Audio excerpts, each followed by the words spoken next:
So our background here is going to be our formulas. These are the formulas for writing linear word problems. And the first one is y equals mx plus b, and that's y equals m times x plus b. And so this is often going to be the total is equal to the rate. Then we'll use the word per something. And then it'll be plus some sort of fee. This is how I often see it. And what that means for us is that we're trying to look for the two things. And so the y in this case would be a total amount that changes based on something. And so that something, we don't know what it is. It will change, and that's what makes it a variable. If it's something that changes, then it's a variable. So the total will change, and so will this thing. We don't know what the thing is. Anytime it could be something. And how do you know that it's the thing? It says per thing. Per thing. And so whatever it says per thing, that's going to be a number. But this is going to be the variable.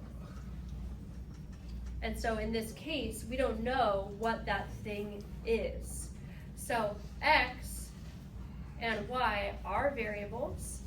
In this case, it's a word. And it usually, one of these will answer the question.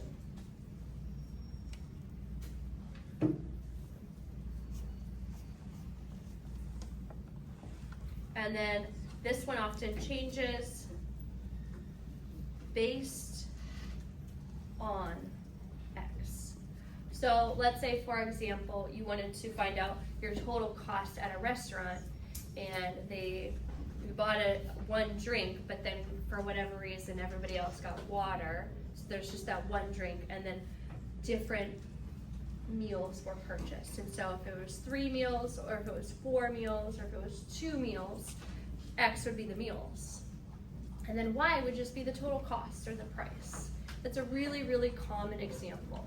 And most of your life is a linear word problem. If you have a job, the amount of money that you get paid per hour, you hear per in there. Hour is the x variable. And the amount of money that you get paid is your y variable. And you want more money, so then you can do the math to figure out how many hours you need to work. Or if you worked this many hours, you could find out how much money you would expect to get on your paycheck. And that's just a very basic linear word problem. This one is slope-intercept form. So there's one main topic, and then something being added or subtracted that does not change. This is also sometimes the starting amount. And so I'm just trying to put those words into our ideas, because we're going to be taking words and turning them into an equation. And for students, I often see that they can write the equation, no problem, but defining the variables tends to be a lot harder. So what are the things that we're talking about? I can write the equation, but what's actually going on? That's more high level. That's that makes sense of problems and perseverance solving them. Now that's one pattern. The other pattern is different. AX plus BY equals C. C is a constant. A and B in this case are multiplying, so these are also rates. So this is rate for thing 1 plus rate for thing 2 equals a grand total. This is one that we saw back in systems of linear equations word problems when you were in Algebra 1, where it's like, we've got $7 children's tickets and $10 adult tickets. And that's not accurate. How much is it for APA? Let's say it's $10 for a student ticket and $25 for a non-student ticket, and the goal for APA is to raise $1,000. And so then you would have 10x plus 25y is equal to 1,000, the grand total. And of course, those are just very, very common. So the words that we're going to look for are going to be per, or words that mean per. And the numbers are never the variables. So the variables are always equal to a word or thing. They're never equal to a number until we've solved the equation. So you want to keep that in mind, that if you have a number, that's going to be a rate. So all numbers in the first sentence are rates or totals.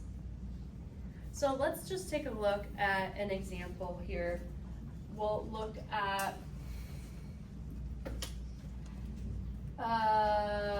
who did I want to look at? I wanted to look at Ben, I think it was. What was Ben doing? It was actually, let's just go with the tickets one. So here's our first example. APA has their first show. Class, what's it called? The Iliad and the Odyssey, right? Who's an APA? What's it called? Somebody's an APA? I don't know. I know one of them they're doing a Shrek. One of them, well, the one that's, there's a poster right outside. It's called the Iliad. / Odyssey. Oh no! I don't know how to spell Odyssey. I'm guessing. I don't think there are two D's. Okay, tickets for students are $10, but for adults, ADUL, it costs $25. Right? Can we see this? So you're like, oh man, I have to do all this handwriting. That's part of it. So they've got their first show. Tickets for students are $10, but for adults it costs $25. Their goal is to raise $1,000.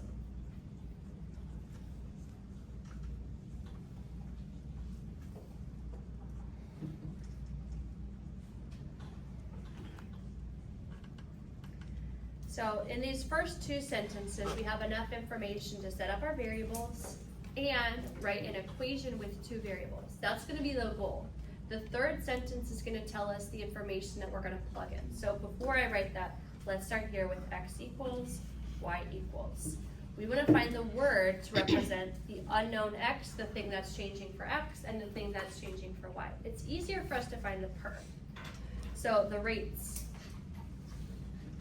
Right now, I want you to find the two rates and the numbers, and that's going to help us define our variables. So the first number that I see is the number what? Tell your neighbor the first number and what it belongs to.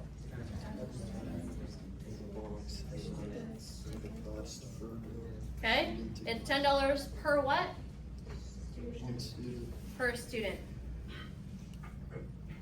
That means that student is my x. So we find the rate and it's associated with a variable. And that's going to help me. Okay, do the same thing to find the other rate and the other variable.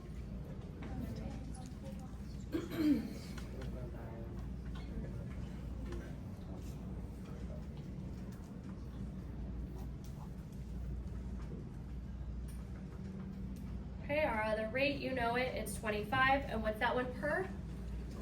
Adults. So my other variable is adult. Correct? So now we want an equation. So since these two are kind of equal, they're a student versus adult, they're going to work together for a grand total. This adults does not depend on students. Students often come with an adult, but students can come independently, and adults who are just in the community might say, you know what, I kind of feel like going to play this weekend. Let me go check it out. So try to write your equation. Let's see if you're right. Student. Not a trick question. Let's just confirm. We're being a little bit redundant here. What's the amount of money per student, class? 10. 10. We read that as 10x. 10 per student. Plus what else? 25y. Is equal to, right? They're hoping to get, they might not get there. What are they hoping to get to? aspects. Okay, so for you guys, I'm gonna have all the statements together. Let's add in the last statement. Let's say that they, let's see. I don't know if it's gonna work out. 35 students bought tickets. So if we were given this extra piece of information, this is now information that we're gonna take to the equation. And so with the 35, that goes to students. And so that's X, we're just gonna plug it in here, do a little bit of arithmetic.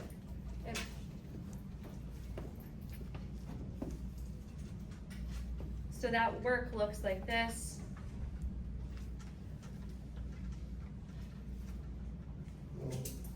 And then solve for X. This should take you and your neighbor about the same amount of time.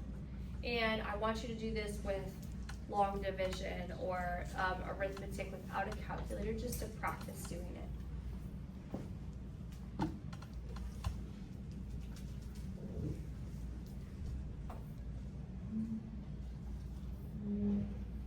So we got 10 times 5, 35 is 350, so I'm subtracting that.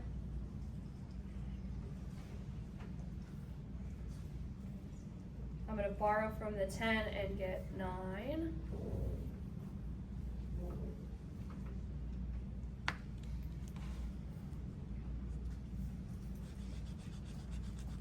And so I'm just gonna use general thinking. I know that 4 times 25 is how many? Oh, what? 100. So how many 4s do I need? How many 4s do I need? 6. And then I need 2 more. So how many altogether? Do your math. Okay. Did you guys get 26? Yeah. All right, right on. 6, so that means 26, so Appa needs to sell 26 adult tickets. Oh man, Appa might make some money. I think they sell a lot more than 26 tickets each show, but I don't know, okay? Right on, so that was fun, that was one example. We're gonna do one more. This one is Katie. So to summarize, this one was an AX plus BY equals C, standard form. Question. We found the rates and they helped us identify the variables. Creating the variables, saying X equals this and Y equals that, that's the hardest part for a lot of students. And so if you're able to do that, then you're doing great. So here's Katie. Katie lives in the olden days. Okay, Katie is from the 90s. Katie has, let me remember how much money, $120 on her cafeteria card. Each meal costs $4.50. And so you're seeing a lot of money here, right? And a lot of these equations, right? Real life has to relate with money, and money is related to mathematics. And sometimes it's related to linear mathematics, which is what we're seeing examples of, when something is always changing at the same rate. And then sometimes it's related to more advanced mathematics, which we'll see too. So each meal costs $450. So let's pause here. This is enough information to write an equation.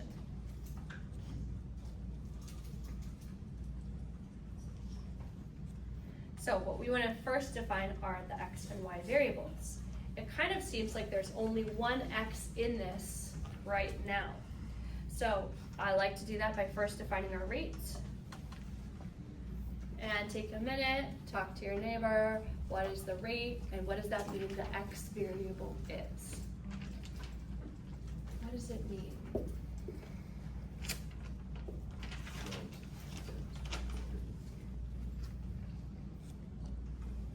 Per here, but where is the per-like word? Who knows the per-like word in this expression, in this sentence? Bella? Is it each? It's each, correct. So each Each is our per word, meaning multiplication. Each what costs what? Each meal costs $4.50. So the rate is what? $4.50 per what? Meal. What does that mean my x variable is? What is my x variable? Meals. So our y variable here is slightly more obscure. It's not as clear. It's a little bit more abstract. We've got to really think about it. Take a minute, look at it. What do you think the y variable is? And tell your neighbor. Have a little discussion. I think this is what the y variable represents in this situation. I think that it's this. Ready, go. Is it What do we think that it is? 120? For the cafeteria card?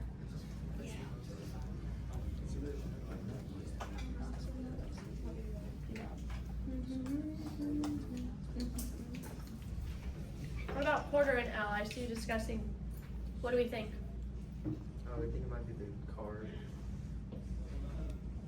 It might be the card. You're almost there. You're so close. There's a new vocabulary word we're going to use. Are you about to say it? The card what?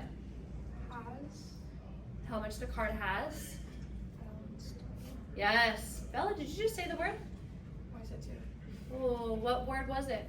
I said Okay, the word is the card balance. Do you guys know what balance means in mathematics? So we balance an equation, but that's not what we mean in this context. It means the amount of money left on the card. That's what card balance means. It's kind of like a vocabulary word in that way. They would say balance a checkbook. That's to find out how much money you have in your checking account based on the fees that you've had. So write an equation. The card balance and the meals are the two variables. Do what you think is right. It's okay if you get it wrong, but learning is by guessing. I guess this. Matt, question. Would you have to, or just calculate it with negative 450 because it's costing her money? Oh, wow. Look at you being advanced. Yes, absolutely. Absolutely. Did you guys all hear what Matt said? Yeah. What did Matt say? He said that the cost is not an increase, right? The cost is a decrease. And so we want to bring that to the table. We want to exaggerate that the rate is not going to add to the card balance. The rate is going to detract or decrease the card balance. Okay, so that's 36. I have 2 absences plus 2 more. That's 32. Thank you. Oh, somebody was in the bathroom. 33. 33, gotcha. Thanks for walking in. Yep. So when you're writing the equation, your equation will start with something, end with something. Do your best. I want to give you guys a little time to write it down. Do your prediction, right? That little part where you're kind of like, oh, am I getting it right? Am I getting it right? Am I getting it right? That's the good time. That's the good time. That's 12 points. Do you guys see where it says starting amount? Did you write that on your notes? Do we have a starting amount this time? 120. So let's include that 120 as the starting amount in our equation. Edit your equation if that wasn't the starting amount. Just do a little quick revision. That's totally fine. That's why we use pencil. It's best if you actually leave what you had originally, slash it out, and write down the new thing first so that you can see. Sometimes I think this, but now I've learned this new thing. We never want to erase our mistakes. I know that might seem silly. Like I might erase if I've done a misspelling just so that it's more clear. But if I've done something, I want to see what my original thinking was and where my growth is. Does that make sense to you guys? So what our good equation actually says is that the card balance is equal to the amount per meal plus the starting amount of 120. Isn't that nice? And then our third statement, which we'll add back in, how many meals?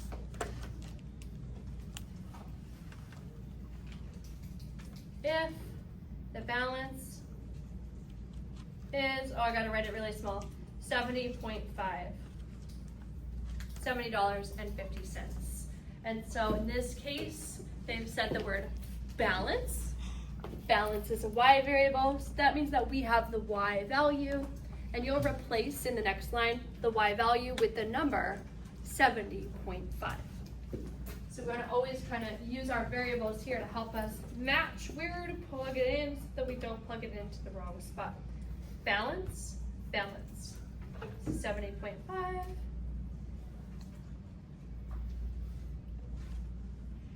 And you can see I'm kind of dropping those extra zeros in the decimal place. It's money, so they are there. We don't need them for the arithmetic. So solve for x, and you'll get your answer. I solved this one with common, like reducing my fraction. Are you with us?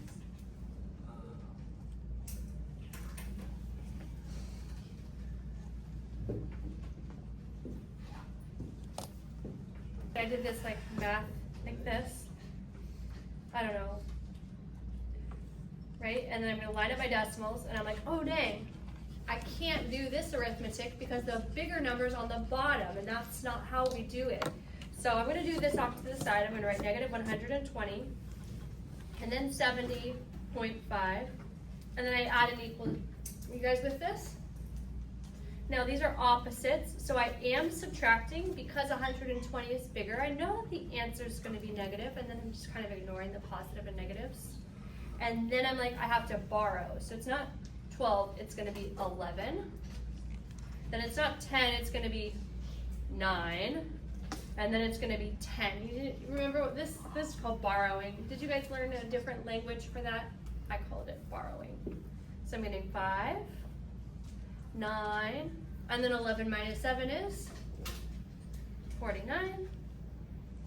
So I've got, well, where did that go? Negative 49.5 is equal to negative 4.5x. To solve for x, we are going to divide, and I'm looking to see, does this number look like it's going to make sense? Oh yes, a negative divided by a negative. It will be a positive number of meals. It wouldn't make sense to have a negative number of meals. If we did get a negative number of meals, you would know that somewhere we made a mistake. And what we're seeing, negative divided by negative, positive. If I move the decimal place over, it's a little bit easier. Who's in the ones place? Who's in the ones place, class? Who's in the ones place?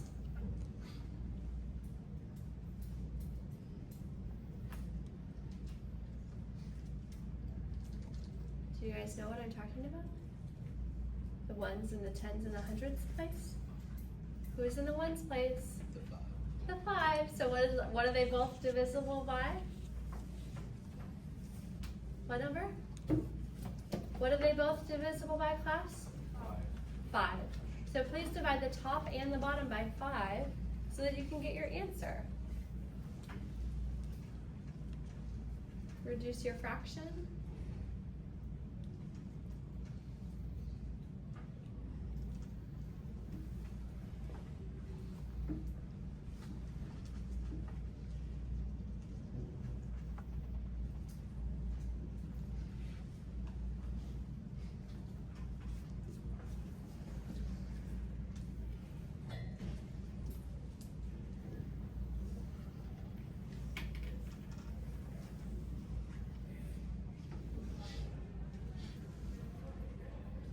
So when I reduced my fraction by dividing top and bottom by 5, I got 99 over 9, which gives me the final answer of 11. So that's going to be 11 meals. How are we doing? Are we okay? Are we doing okay on this? How are we doing on this? Show me. Where are we at? Okay. Some of us